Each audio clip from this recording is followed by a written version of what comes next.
Indie கூட்டணி ஏற்கனவே உடஞ்சிருச்சு. அரவிந்த் கெஜ்ரிவால் நாளைக்கு ஜெயிலுக்கு போயிடுவார். மம்தா பானர்ஜி நான் வரல அப்படின்னு சொல்லியாச்சு.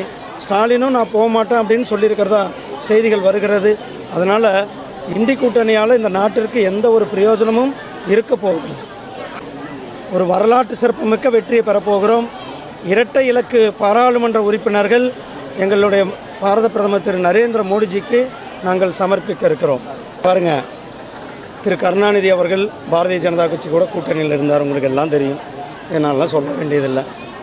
பிரகாஷ்ராஜுக்கும் தமிழ்நாட்டுக்கு என்ன சம்மந்தம் இருக்குது? பிரகாஷ்ராஜ் ஒரு நடிகர், அதுவும் கர்நாடக நடிகர். அவர் அங்கே இருக்கிற கருத்துக்கள் சொல்கிறார். அவருடைய கருத்துக்களை நாம் இங்கே ஒரு பெருசாக எடுத்துக்கொள்ள வேண்டிய அவசியம் இல்லைன்னு தான் நான். பிரகாஷ்ராஜ் என்னத்தை சாதிச்சிருக்கிறார்? ஏதாவது மக்களுக்கு ஏதாவது நல்லது செஞ்சுருக்கிறாரா? அதனால் பிரகாஷ்ராஜனுடைய கருத்துக்கள்லாம் நம்ம எடுத்துக்கொள்ள வேண்டிய அவசியம். அவர் ஒரு சினிமா கலைஞர்.